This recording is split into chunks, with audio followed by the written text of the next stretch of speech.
இந்த மிளகாய்க்கு தயிர் சாப்பாடு, எலுமிச்சங்காய் சோறு, வறுத்த சோறு, தக்காளி சோறு, சாம்பார் ரசத்துக்கு எதுக்கு வேணாலும் கடிச்சு குடிக்கிறதுக்கு அவ்வளவு பிரமாதமாக இருக்கும். என்ன சோறு சாப்பிட்டாலும் 2 மிளகாய் பொரிச்சு வச்சுக்கிட்டோம்னா இவ்வளோ சோறு தங்குறையும் இன்னும் இவ்வளோ சோறு சேர்த்துங்களாம். அந்த அளவுக்கு ருசியாக இருக்கும்.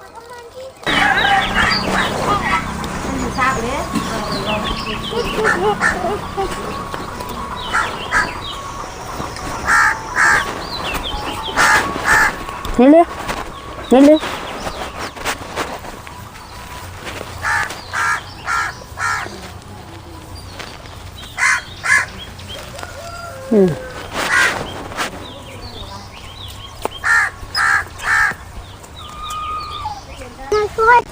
வச்சுக்குவேன்.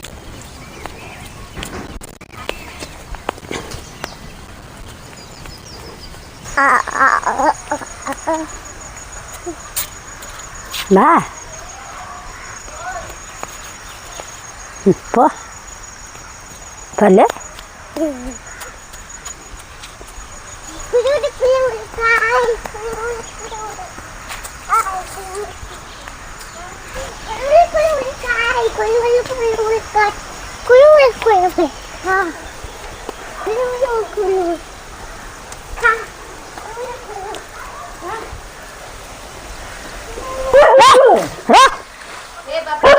கவுனரு பாப்பா என்ன சாமி பண்றீங்க? பச்சை மிளகாய் வேணும்.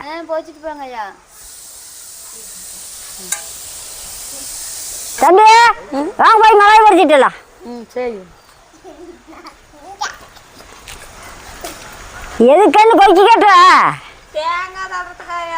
தேங்காய் போட மாட்டீங்களா? வர மாட்டா ஒன்னா போட்டுக்கிறது.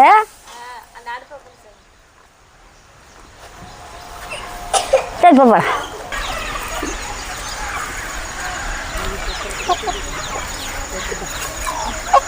தூக்கணாங்கறி கூடு கட்டி எத்தனை கூடு கட்டி இது மாதிரி இது அத்துக்கிட்டு வந்துருச்சு. அதுக்கு பாரு ஒரு வீடு எப்படி கட்டுதுன்னு. இது ஒன்றா மூக்கில் கொண்டு போய் எந்த அளவுக்கு கூடு கட்டிக்கிது பாரு. ஒரே ஒரு பட்டையில் எத்தனை கூடு கட்டிக்கிது பாரு. 1 2 3 4 5 6 7 கூடு கட்டியிருக்குது ஒரே பட்டையில். எத்தனை கூடு கட்டி எல்லாம் குஞ்சு மொட்டு வச்சு குஞ்சு பறித்து குஞ்செல்லாம் ஓடி போச்சு. இந்த பட்டை காஞ்சி விழுந்துருச்சு. இதுக்கு மேலே வேறு கூடு கட்டிக்கும். சரி வாங்க போய் மிளகாய் பறிச்சுக்கலாம்.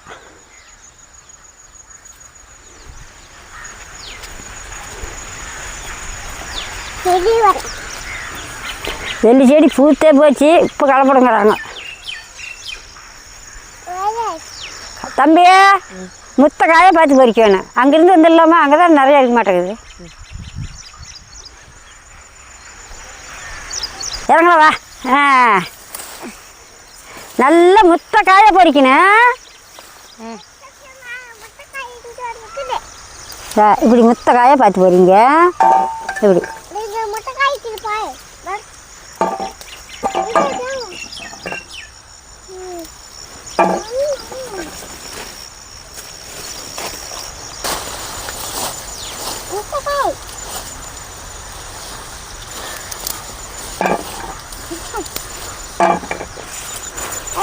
ஓ ஓ வா.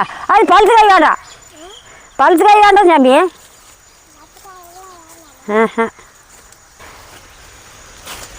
மஞ்சள் நல்லா விளைஞ்சி போச்சு. இந்த மாதிரி மஞ்சள் தாளை அறுத்து மஞ்சள் வெட்ட வேணும். விழுந்துடாதீங்கடா கண்ணே. நேராவது பொறிச்சு போடுங்க.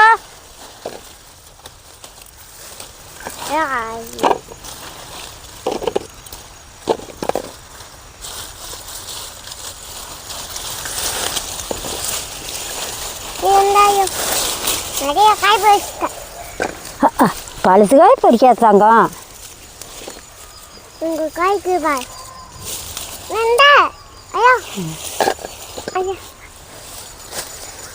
நீ பழுத்து காயை தான் பறிக்கிற.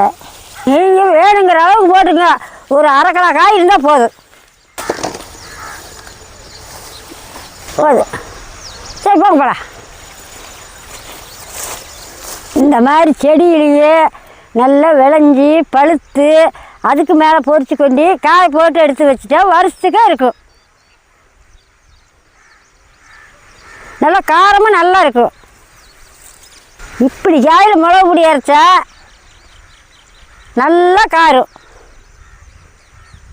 இந்த மாதிரி காட்டுலேயே பழுத்து பொறிச்சு கொண்டு காய வைக்கணும். யார் பழுத்து காய பறிக்கிறாங்க நல்லா வேவிச்சு போட்டுறாங்க. கடைசியாக வீட்டு செலவு வேணும்னு விட்டுட்டீங்க. மொச பழம் பாரு எத்தனைக்குதுன்னு.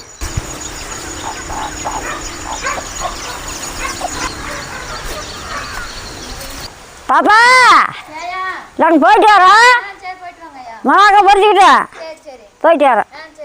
அப்படியே கூப்பிட்டா வந்துடுற வாங்க.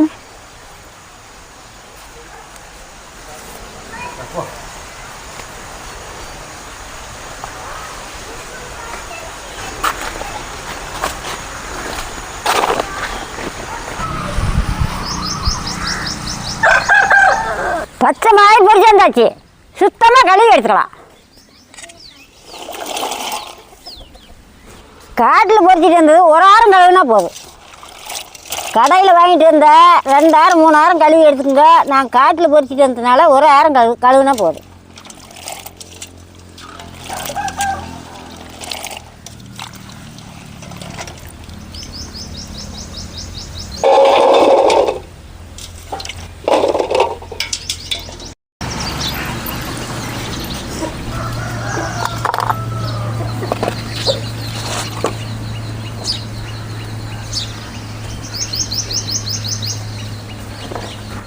நூல் துணி போட்டு தண்ணியில் சுத்தமாக தொடச்சி எடுத்துக்கணும்.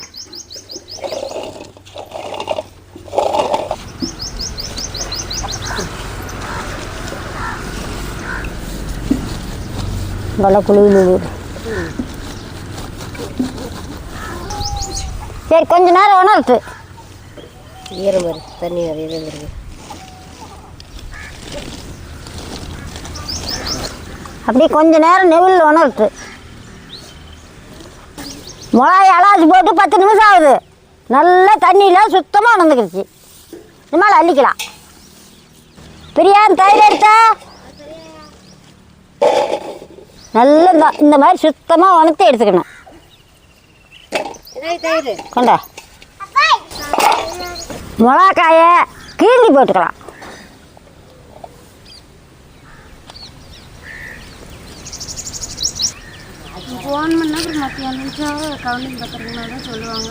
ஒரு 2 இடத்துல கீறிட்டா போதும். பொழுது போடக்கூடாது, கீழ்த்தி விட்டா போதும்.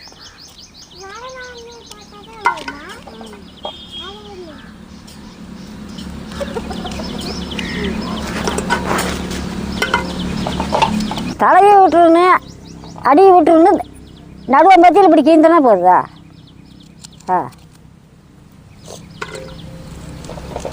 அவ்வளோதான். அதுக்கு இந்த அளவுக்கு நல்ல திரண்ட காயாக இருக்கணும். பிஞ்சு காயை போடக்கூடாது.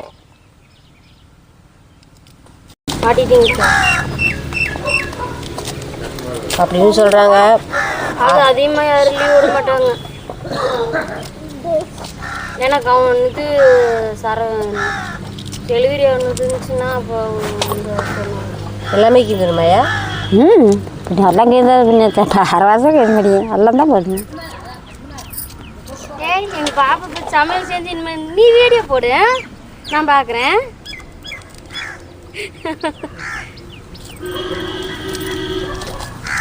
பாப்பா நெல் வைக்கிறாளா? ஏய் சாமி ஏய், 6 மாதத்துக்கு வேறு நீ வேவிக்கிற நெல் அரிசி இல்லை, வருஷமே வேறு பாப்பா வைக்கிற நெல். நீ அடுத்த வருஷம் நெல் போடுறது நீ பிரச்சனை இல்லை, பாப்பா வைக்கிறதே போதும். மிளகாய் கீந்தி எடுத்தாச்சு. தயிர் ஊற்றிக்கலாம். மூடி தருவண்ணே. நாங்கள் விரவு அடுப்பில் காய வச்சு போடுறதுனால பாரு கட்டியாட்டு இருக்குது பாரு.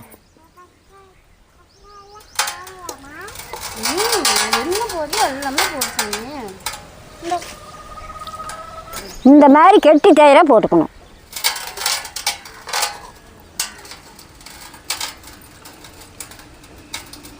ஒரு ஸ்பூன் உப்பு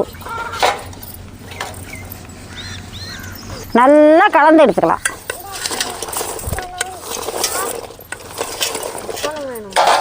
தயிர் தேவையில்லையா? இது பார்ப்போம். மிளகாய் முழுகிற அளவுக்கு தயிர் ஊற்றிக்கணும்.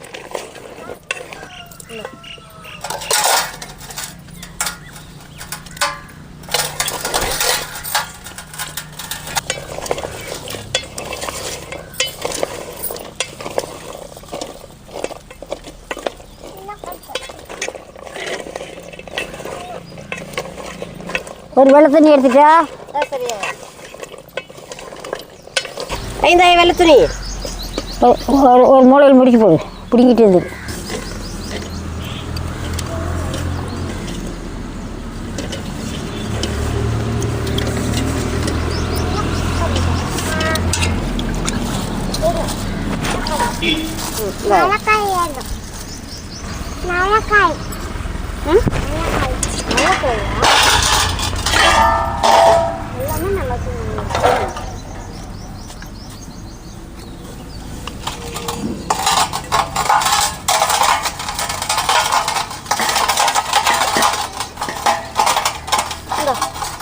இப்படி வேடு கட்டி வச்சிருந்து வெள்ளை தண்ணியில்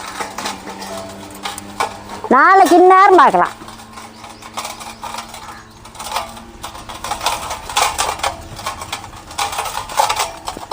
இந்த வீட்டில் கொட்டி பத்திரமா ஐயே. சரியா?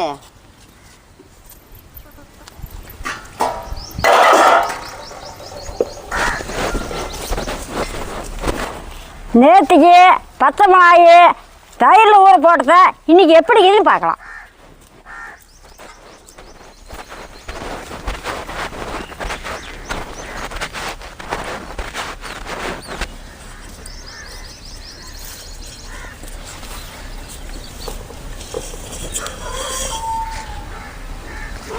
நல்லா ஊறிக்கிடுச்சு. இதுக்கு மேலே எடுத்து மிளகாய் காய போட்டுக்கலாம்.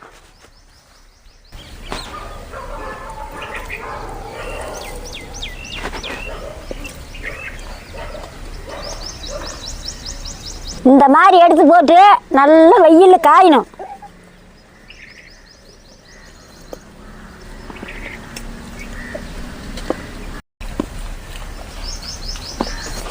நல்லா எடுத்து போட்டாச்சு. பொழுதா மட்டும் இப்படியே காயிட்டு. இதே மாதிரியே இந்த தயிரை கட்டி கட்டி வைக்கிறேன். நல்லா காயிட்டுன்னு பொழுதாட எடுத்து இப்படியே போட்டுக்கணும். பொழுதாரங்கிற மறுபடியும் இந்த மிளகாயை எடுத்து அந்த தயிர்லேயே போட்டு திரும்பி அந்த மாதிரி ஊற வைக்கணும். எறும்பேறிடு பூனை குடிச்சு விட்டு போயிரு. இது பாங்காக கொண்டு வைக்கணும். காய்ட்டு இதை கொண்டு வச்சிடலாம்.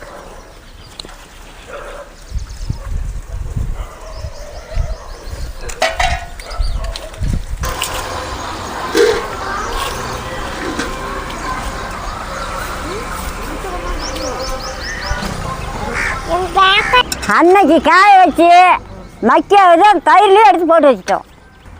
மக்கியா நாள் காய வச்சு அதே மாதிரி மக்கியா நாள் அந்த தயிர்லேயே போட்டு வச்சோம்.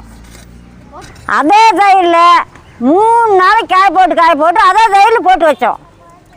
அந்த தயிர் முழுக்க மிளகாய் குடிச்சு பிடிச்சி அதுக்கு மேலே 3 நாள் நல்லா காய வச்சு எடுத்துருக்குறோம். மிளகாய் மொறு காய்ச்சி போச்சு. இந்த மாதிரி காய வச்சு டப்பாவில் போட்டு வச்சுக்கலாம். இல்லையா சவுக்காயத்தில் போட்டு வச்சுக்கலாம். அந்த மொறுப்பு அப்படியே இருக்கும். காற்று போகாத போட்டு வச்சுக்கிட்டோம்னா அப்பப்போ பயன்படுத்திக்கலாம். நல்லா காய வச்சு வச்சிடணும். சரி, அடுப்பத்தை வச்சுக்கலாம்.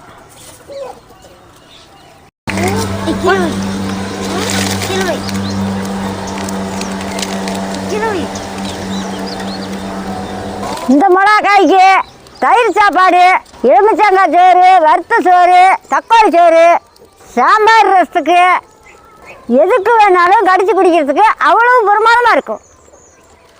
என்ன சோறு சாப்பிட்டாலும் 2 மிளகாய் பொரிச்சு வச்சுக்கிட்டோம்னா இவ்வளோ சோறு தங்குறையும் இன்னும் இவ்வளோ சோறு சேர்த்துங்களாம். அந்த அளவுக்கு ருசியாக இருக்கும். அடுப்பை வச்சாச்சு, சட்டி அடுப்பாக வச்சுக்கலாம். அப்பளம் பொரிக்கிற மாதிரி அப்பப்போ பொரிச்சு எடுத்துக்கோங்க.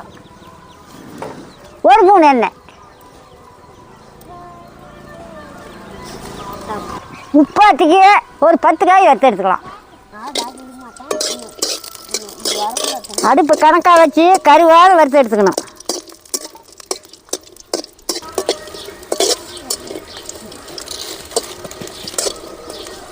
இது கொட்டுறதுக்கு தட்டம் நல்லா பொன்னரமாக வறுத்து எடுத்துக்கணும். மோர் மிளகாய் பாரு என்ன மாதிரி மணக்குதுன்னு பாரு. இந்த மாதிரி கருவாறு வறுத்துக்கணும்.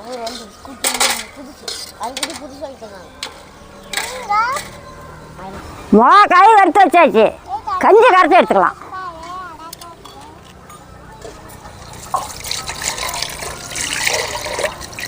களிக்கிழங்குவான், சோறு ஆக்குவான். அரிசி சாப்பாடு மிச்சமானா அந்த களியிலேயே அடுப்பு போட்டு வச்சிருவோம். ரெண்டும் காந்து கரைச்சி குடித்தா அவ்வளோ அருமையாக இருக்கும். தம்பி கலாச்சாரம் தான் கண்ணே இருக்கணும். உப்பு பார்க்குறேன்.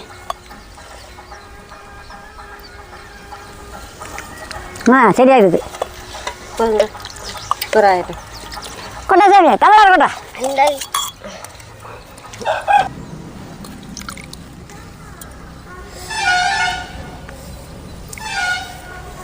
கண்ணே மிளகாய் எடுத்து கடிச்சிக்கோ. இல்லை சாமி அப்படியே எடுத்துக்கடி. இந்த தாங்க, இந்த அடி தாங்க.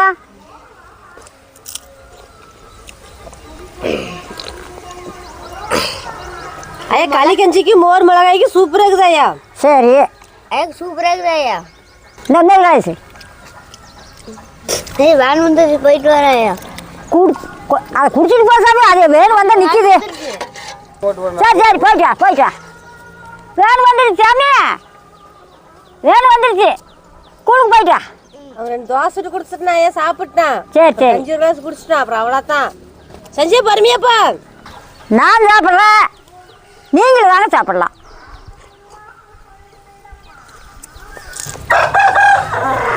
நான் சாப்பிட்றேன், நீங்களும் வாங்க சாப்பிடலாம்.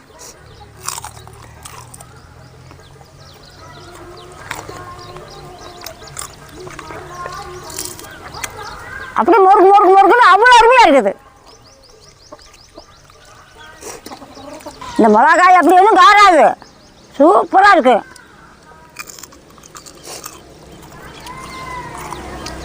அவ்வளோ சூப்பராக இருக்குது. பல்லு இல்லாத கூட நான் கடிக்கிறேன் பாரு. இந்த மாதிரி செஞ்சு வச்சுக்கிட்டா எந்த சாப்பாட்டுக்கு வேணாலும் கடிச்சிக்கலாம். கஞ்சிக்கே தான் குடிக்கணும் கடிச்சு வேணுமுங்கிறது இல்லை.